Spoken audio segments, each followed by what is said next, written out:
Hello बच्चों, कैसे हैं आप लोग। Welcome back to chemistry with बाके। तो आज की हम अपनी इस चर्चा में शुरुआत करने जा रहे हैं। एक देखो, अपन ने सेकंड सेमेस्टर को अब छोड़ दिया है, ठीक है। तो वो लगभग लगभग समाप्ति की ओर था, ठीक है। उसके सारे टॉपिक्स ऑर्गेनिक केमिस्ट्री की जो सीरीज अपनी चल रही थी, जहाँ तक मैंने सारे टॉपिक्स उसके कवर कर दिए, ठीक है। बीच बीच में मैं उस सीरीज के अंदर और भी ज़्यादा टॉपिक्स को ऐड करता जाऊँगा, ठीक है। तो उसकी टेंशन मत लीजिए। काफ़ी सारे लोगों के इंस्टाग्राम पे डीएम आए थे, कमेंट सेक्शन में भी कुछ कुछ लोगों ने बोला था, ठीक है। तो इंस्टाग्राम पर मेजरली ज़्यादा डीएम आए हमको कि सर फर्स्ट सेमेस्टर इनऑर्गेनिक को चालू कर दीजिए। तो MSc first semester inorganic chemistry के टॉपिक्स हम आपको पढ़ाएंगे अब, ठीक है। तो उसमें सबसे पहले ही टॉपिक्स अपन स्टार्ट कर रहे हैं। आई थिंक कि शायद आपकी फर्स्ट ही यूनिट होगी, आप जिस भी यूनिवर्सिटी में पढ़ते होंगे उसके सिलेबस के अकॉर्डिंग लगभग लगभग फर्स्ट सेकंड यूनिट्स के अंदर ये टॉपिक आता है, बीएससी पीआर थ्योरी। क्या आता है? बीएससी पीआर थ्योरी, ठीक है। तो अपन इस टॉपिक को स्टार्ट करने जा रहे हैं, ठीक है। पहला इसका पार्ट में लेकर आ रहा हूँ, ये थोड़ा सा इसको एग्जांपल्स के थ्रू मैं आपको अच्छे से समझाऊंगा, ठीक है। तो इसलिए इसका फर्स्ट पार्ट मैंने नाम दिया है। पहला पार्ट में आपको बीएससी पीआर थ्योरी का आज समझाऊंगा। नॉर्मल सी बेसिक सी चीज़ें हैं जो अपन को पता होनी चाहिए, वो इस पार्ट के अंदर अपन देखेंगे, ठीक है। इसमें क्या बोला है कि कोवेलेंट जो कंपाउंड्स होते हैं उनकी जियोमेट्री जो होती है सेंट्रल एटम पर प्रेजेंट इलेक्ट्रॉन पेयर की संख्या पर डिपेंड करती है। बिल्कुल भाई साहब, बिल्कुल करती है। कैसे करती है? अपन एग्जांपल्स के थ्रू इस चीज़ों को समझ, ठीक है। तो एग्जांपल्स के थ्रू अपन मैं इस चीज़ को समझाऊंगा, वापस से इस लाइन पर लाऊंगा, एग्जांपल को समझाऊंगा, ठीक है। तो वीडियो को शुरू करने से पहले लाइक कीजिए, सब्सक्राइब कीजिए, शेयर कर दीजिए फटाफट दोस्तों को जो भी है आपके, ठीक है। और ज़्यादा और मैं आशा करता हूँ मेरी आवाज़ सही आ रही होगी, वीडियो आपको क्लियर दिख रही होगी, ऐसा मानते हो। अपन शुरुआत करते हैं, ठीक है। तो देखो, पहले तो अपन नॉर्मल सी चीज़ देखते हैं कि अपने पास बॉन्ड पेयर जब होते हैं तो कौन कौन सा हाइब्रिडाइजेशन होता है, उनकी कौन कौन सी जियोमेट्री होती है, उनके कौन कौन से बॉन्ड एंगल होते हैं, उनको कौन कौन से एग्जांपल्स हो सकते हैं, ठीक है।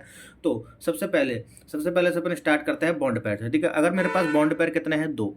तो यहाँ पर हाइब्रिडाइजेशन कौन सा होगा? sp। सिंपल सी बात है, काउंट कर लो 1 और 2, यानी कि s में अब एक ऑर्बिटल है, p में भी क्या है अपने पास? एक इलेक्ट्रॉन, ठीक है। तो 1 और 2, दो मेरे पास बॉन्ड पेयर है, ठीक है। और दो बॉन्ड पेयर के साथ में मेरे पास जियोमेट्री कितनी होनी चाहिए?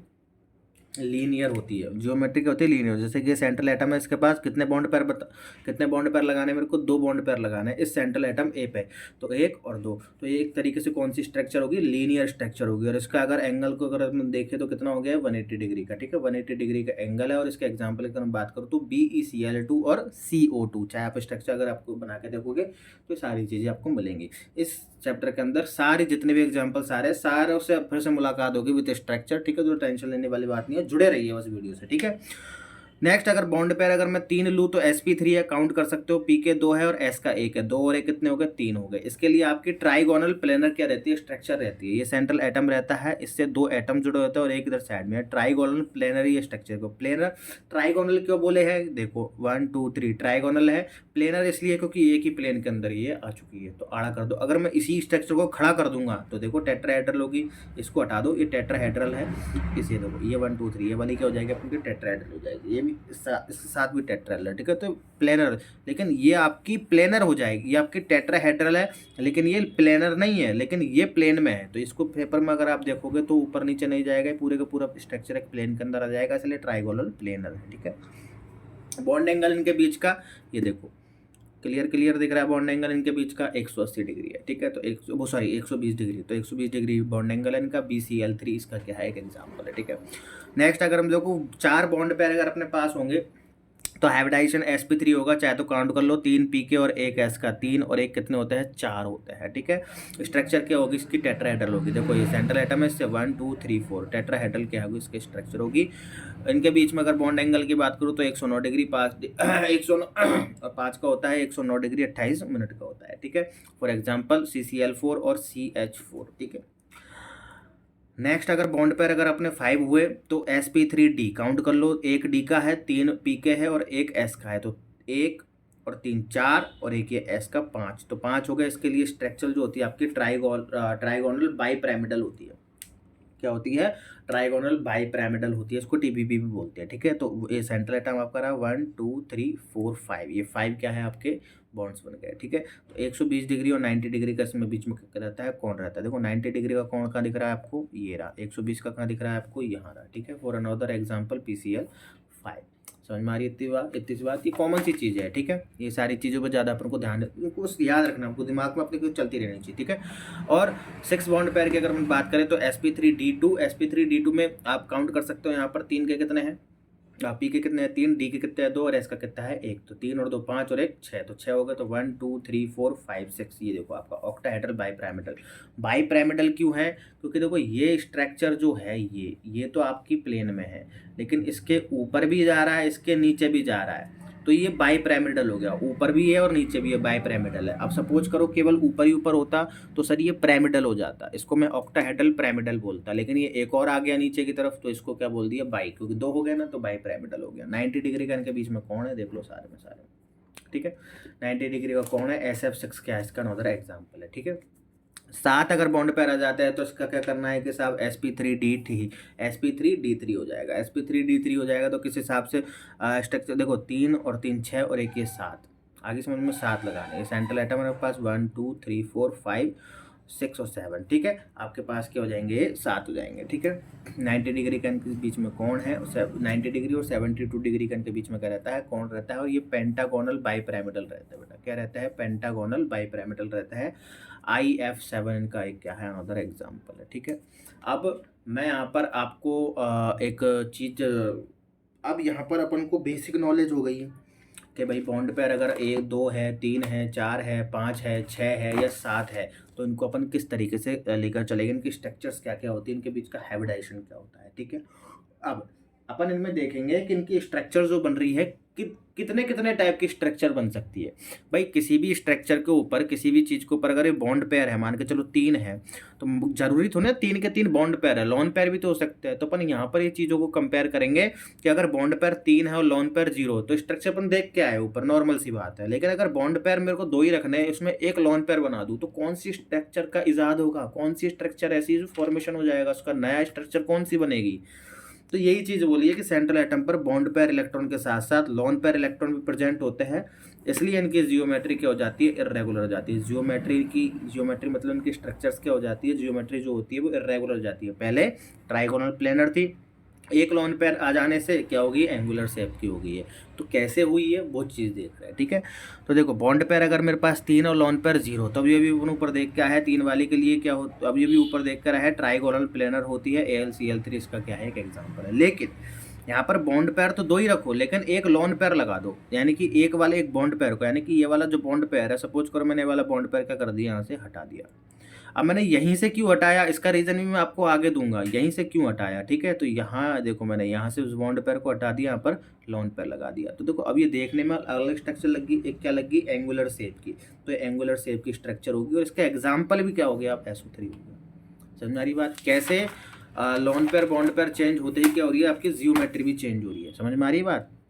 ऐसे ही 4 के लिए अगर मैं बात करूँ तो 4 के लिए बॉन्ड पेयर 4 है, लॉन पेयर 0 है, तो सेम स्ट्रक्चर वो आपकी टेट्राहेड्रल CH4 एग्जाम्पल के साथ, ठीक है। अगर मेरे पास अगर बॉन्ड पेयर 3 है और लॉन पेयर अगर मैं 1 कर दूँ, तो यहाँ से लॉन पेयर 1 कर दूँ, तो ठीक है यहाँ से एक बॉन्ड पेयर को मैंने हटा दिया और उसकी जगह क्या लगा दिया लॉन पेयर। तो देखो ये स्ट्रक्चर पिरामिडल होगी क्या, ये पिरामिडल स्ट्रक्चर होगी, NH3 गैस का एग्जाम्पल हो गया। अगर बॉन्ड पेयर अगर मैं और घटा दूँ, 3 की जगह 2 कर दूँ और लॉन पेयर 1 की जगह 2 कर दूँ, दोनों को बराबर हो जाए, तो देखो यहाँ पर ये वाला तो हटा ही था, एक साइड में से और हटा दो, ये वाली ये जो बीच वाला बॉन्ड है इसको भी हटा दूंगा, तो मेरे पास क्या बन जाएगी कुछ इस तरीके की स्ट्रक्चर बन जाएगी। और ये किस टाइप की लग रही है आपको, V शेप की, उल्टा V को क्या कर दिया है पलट दिया है, तो उल्टा V शेप की लग रही है, तो V शेप है H2O की स्ट्रक्चर बनाते हैं तो इस तरीके से बनती है, ठीक है। इन सारी चीज़ों की मैं ट्रिक्स आपको बताऊंगा लेकिन नेक्स्ट वीडियो में, क्यों, क्योंकि अभी ये शायद वीडियो अपनी बहुत लंबी जा चुकी है, अभी थोड़ा सा और बाकी है समझाना, ठीक है। अगर 5 के लिए बात करें तो 5 और 0, 5 बॉन्ड पेयर 0 लॉन पेयर, इसके लिए तो अपनी सिंपल सी TVP है, ट्राइगोनल बाईपिरामिडल है, PCl5 इसका एग्जाम्पल अभी ऊपर देख के आया, ठीक है। 4 बॉन्ड पेयर और 1 लॉन पेयर की अगर मैं बात करूंगा, तो यहाँ पर एक बॉन्ड पेयर को मैं हटा दूँ, ये वाला बॉन्ड पेयर मैंने हटा दिया, तो ये स्ट्रक्चर कुछ ऐसी नहीं दिख रही, सीसो जैसे अपन झूले पे झूलते थे, एक इधर बैठा है एक इधर बैठा है, ये इधर से नीचे जाएगा इधर से ऊपर आ जाएगा, इधर से नीचे जाएगा इधर से ऊपर जाएगा, उसको सीसो ही तो बोलते हैं। तो सीसो स्ट्रक्चर लाइक लग रही है अपन को, ठीक है। तो सीसो इसको अपन ने नाम दिया है। SF4 क्या है इसका एग्जाम्पल, SF4 की स्ट्रक्चर बनाओगे तो ऐसी बनेगी। 3 4 से घटा के बॉन्ड पेयर को 3 कर दूँ और लोन पेयर को 1 से 2 कर दूँ, लोन पेयर बॉन्ड पेयर घटा दूँ, लोन पेयर को बढ़ा दूँ, तो अब क्या हो जाएगा, यहाँ पर एक और बॉन्ड को अपन हटा लेंगे। एक और बॉन्ड को यहाँ पर अगर अपन हटा लेंगे तो इस स्ट्रक्चर को इस तरीके से अरेंज कर दो तो किस तरीके से लग रही है, टी जैसी। देखो ये इधर की तरफ आड़ा पड़ा है, टी क्या पड़ा है, आड़ा पड़ा है, ठीक है। तो ClF3 क्या हो जाएगा, इसका एक एग्जाम्पल हो जाएगा। बॉन्ड पेयर को मैं और घटा दूं, बॉन्ड पेयर को मैंने 2 कर दिया है, लोन पेयर को और बढ़ा दिया है मैंने, 3 कर दिया है, तो यहाँ से तीनों के तीनों बॉन्ड हट जाएंगे। देखो यहाँ से 1 2 3, ये 3 थे, 1 2 3, इन तीनों को हटा दो, इन तीनों की जगह लोन पेयर लगा दो और पूरी की पूरी लीनियर स्ट्रक्चर मेरे पास ये सीधी की सीधी खड़ी की खड़ी बच गई, XeF2 Xenon F2, ठीक है। तो ये मेरे पास स्ट्रक्चर बन के आ गई। यहाँ तक आई समझ में। 6 वाला देखते हैं अपन, 6 वाले में क्या लोचा है कि साहब, 6 वाले की अगर अपन बात करें तो 6 है, लोन पेयर अगर मैं 0 है और बॉन्ड पेयर अगर 6 है, तो सिंपल सी ऑक्टाहेड्रल अपनी स्ट्रक्चर है, SF6 इसका नाम है, ठीक है। बॉन्ड पेयर को अगर मैं 5 कर दूं, लोन पेयर को 1 कर दूं, तो एक बॉन्ड पेयर को हटा दो, लोन पेयर लगा दो यहाँ पर, तो स्क्वायर पिरामिडल होगी। मैंने क्या बोला था, ये ऑक्टाहेड्रल बाई पिरामिडल है फिलहाल के टाइम पे, ठीक है। बाई पिरामिडल क्यों है, क्योंकि इसमें ऊपर भी है नीचे भी है। वैसे तो ये वाली स्ट्रक्चर क्या है, स्क्वायर प्लेनर, ठीक है, लेकिन अब स्क्वायर पिरामिडल होकर ऑक्टाहेड्रल बाई पिरामिडल होगी, ठीक है। अब ये वाली जो है, अब इसमें नीचे वाला एक बॉन्ड हट गया है, तो ये वाला क्या बोल जाएगा मेरा, बाई पिरामिडल की जगह पिरामिडल हो जाएगा। तो यही चीज़ यहाँ पर होगी, ये पूरा का पूरा स्क्वायर और इसमें एक पिरामिडल, बाई पिरामिडल नहीं है, उसकी जगह लोन पेयर आ गया है, ठीक है। अब एक और लोन पेयर लगा दूंगा मैं, बॉन्ड पेयर हटा दूंगा, एक और लोन पेयर हटा दूंगा, तो ऊपर वाला भी हटा दिया और नीचे वाला भी हटा दिया। नीचे वाला ऑलरेडी हटा ही दिया था दूसरी वाली में, अब इसमें एक और ऊपर वाला हटा दिया, तो केवल यही बचेगी, तो स्क्वायर प्लेनर होगी। तो XeF4 क्या हो गया, इसका एग्जाम्पल हो गया। इसके 2 एग्जाम्पल मैं भी आपको समझा देता हूँ। नंबर ऑफ हाइब्रिड ऑर्बिटल कैसे निकालते हैं कि साहब, नंबर ऑफ हाइब्रिड ऑर्बिटल निकालने का एक सिंपल सा फॉर्मूला है कि आप उस जो भी आपको दिया है कंपाउंड, उसके अंदर आप क्या देख लो, बैलेंस इलेक्ट्रॉन्स देख लो और उसको प्लस कर दो जितने भी उसमें मोनोवैलेंट इलेक्ट्रॉन्स है। बैलेंस इलेक्ट्रॉन जो भी एटम में आपके जो बैलेंस इलेक्ट्रॉन्स होते हैं वो जानते ही होंगे आप। मोनोवैलेंट एटम, उसके साथ कितने मोनोवैलेंट एटम जुड़ रहे हैं वो, अगर उसके पास कोई नेगेटिव चार्ज है वो भी ऐड कर दो, अगर उसमें कोई पॉजिटिव चार्ज है तो भी ऐड कर दो, और इन सबको ऐड करके नीचे से क्या कर दो, 2 से डिवाइड कर दो। तो आपके क्या निकल जाएंगे, नंबर ऑफ हाइब्रिड ऑर्बिटल। कैसे निकलेंगे, एग्जाम्पल से समझते हैं, ठीक है। देखो यहाँ पर ये एग्जाम्पल है, मैंने यहाँ पर लिया XeO3 Xenon O3। देखो अब इस चीज़ की देखो आपको भी थोड़ा सा कन्फ्यूजन होगा, बैलेंस इलेक्ट्रॉन निकालना है। बैलेंस इलेक्ट्रॉन फिलहाल के लिए मैंने 2 एग्जाम्पल इसीलिए लिया है ताकि मेरे को ट्रिक बताने में थोड़ा टाइम लगे। मैं नेक्स्ट वीडियो में आपको कंप्लीट ट्रिक बताऊंगा इस चीज़ की, ठीक है। फिलहाल आप ध्यान रख लो, जो जीनोन है ना, इसके पास बैलेंस इलेक्ट्रॉन कितने होते हैं बेटा, 8 होते हैं। देखो तो सबसे पहले मैंने क्या लिखना था, बैलेंस इलेक्ट्रॉन, जो कि आपको यहाँ पर बताया भी गया है कि बैलेंस इलेक्ट्रॉन लिखो, जो कि यहाँ पर बताया भी गया है कि साहब बैलेंस इलेक्ट्रॉन लिख लो। ठीक है साहब, बैलेंस इलेक्ट्रॉन। अब मेरे को बताओ मोनोवैलेंट एटम्स है क्या इसमें कोई मोनोवैलेंट एटम्स का मतलब क्या है कि जो देखो ऑक्सीजन जो होता है वो डबल हाथों से, दोनों हाथों से जुड़ता है, दोनों हाथों से जुड़ता है। ऑक्सीजन किससे जुड़ता है, दोनों हाथों से। नाइट्रोजन 3 से जुड़ता है, यानी कि दोनों हाथों से मतलब डबल बॉन्ड से। तो ऑक्सीजन डबल बॉन्ड से जुड़ता है, नाइट्रोजन ट्रिपल बॉन्ड से, और बाकी सारे लगभग जो भी है आपके सिंगल बॉन्ड से ही जुड़ते हैं, ठीक है। ये धीरे धीरे जब आप देखोगे ना, एग्जांपल्स आएंगे तो आपको ऑटोमेटिकली क्लियर होने लग जाएगा कि कौन सिंगल बॉन्ड से जुड़ रहा है, कौन डबल बॉन्ड से। तो ऑक्सीजन डबल बॉन्ड से जुड़ता ही है, ठीक है। तो ये तो मोनोवैलेंट नहीं है, मोनोवैलेंट वो होगा जो सिंगल बॉन्ड से जुड़ेगा, ठीक है। तो ये तो मोनोवैलेंट है नहीं, पॉजिटिव नेगेटिव चार्ज इस पे कंपाउंड पे है नहीं है, तो वो भी नहीं लगाएंगे। तो केवल अपने पास क्या हो गया, 8 प्लस मोनोवैलेंट नहीं है, तो इसलिए बाकी सारा कोई भी नहीं है, तो इसलिए यहाँ पर 0 लगा दिया, बटे 2 = 4। तो 4 के लिए क्या होता है, हाइब्रिडाइजेशन sp3। तो यहाँ पर हाइब्रिडाइजेशन इस तरीके से पता चल गया। नंबर ऑफ हाइब्रिड ऑर्बिटल आपको पता चल गए तो उससे क्या हो जाएगा, हाइब्रिडाइजेशन पता चल जाएगा। और हाइब्रिडाइजेशन पता चल गया तो आपके लिए ये स्ट्रक्चर बनाना कोई बड़ी बात है क्या यार, क्यों, क्योंकि अपन को आपको sp3 में आपको ये पता है Xenon O3 है, तो आपको ये पता है कि लोन अनपेयर्ड इलेक्ट्रॉन है या नहीं है। देखो ये जो sp3 है ना, देखो मेरी बात सुनो, यहाँ पर जो हाइब्रिडाइजेशन है इसकी निकालने की एक सिंपल, आपको नंबर ऑफ हाइब्रिड ऑर्बिटल ये तो ठीक है, आपको थ्योरेटिकली फॉर्म में निकालना ही पड़ रहा है, ठीक है। अगर आपको कोई एग्जाम के पॉइंट ऑफ व्यू से देखे, नीट वगैरह में भी टॉपिक्स आते हैं, अगर उनकी तरफ से उनके हिसाब से देखे तो इतना लंबा प्रोसेस करने की जरूरत थोड़ी ना, आप तो डायरेक्टली निकाल सकते हो। जैसे उंगलियों पे गिनो, जैसे 1 2 3 4 5 6 7 8। मेरे को पता है जीनोन के पास अनपेयर्ड इलेक्ट्रॉन, सॉरी हाँ, बैलेंस इलेक्ट्रॉन कितने, 8। तो मेरा 8 कहाँ पर आया, यहाँ पर आया। मेरा 8 कहाँ पर आया बेटा, यहाँ पर आया।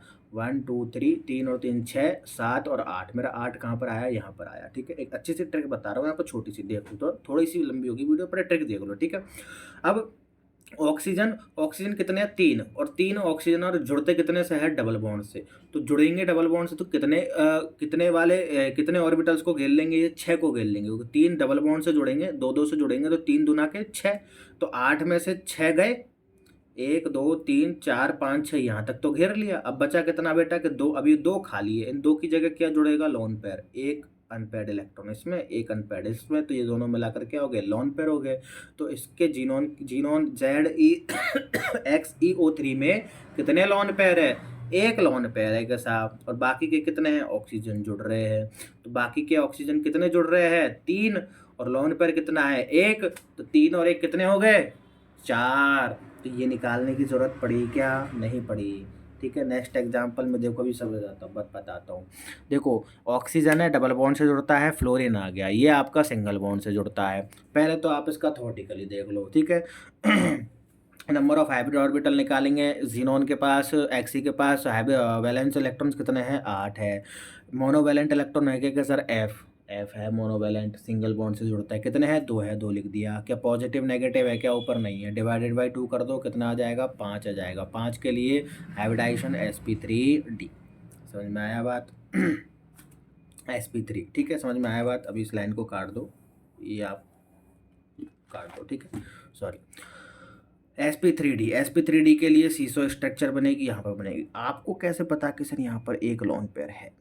यहाँ पे तो कहीं नहीं लिख रखा लोन पेयर है। इसको अब आप अपनी ट्रिक से निकाल सकते हो, जो मैंने आपको बताई है। कैसे?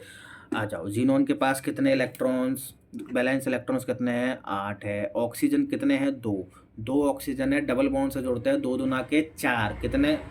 कितने ब्रैकेट खा जाएगा? कितने ऑर्बिटल खा जाएगा? 4। तो 1 2 3 4 के 4 खा गया। कि सर हम यहाँ तक तो पहुँच गए 8 में।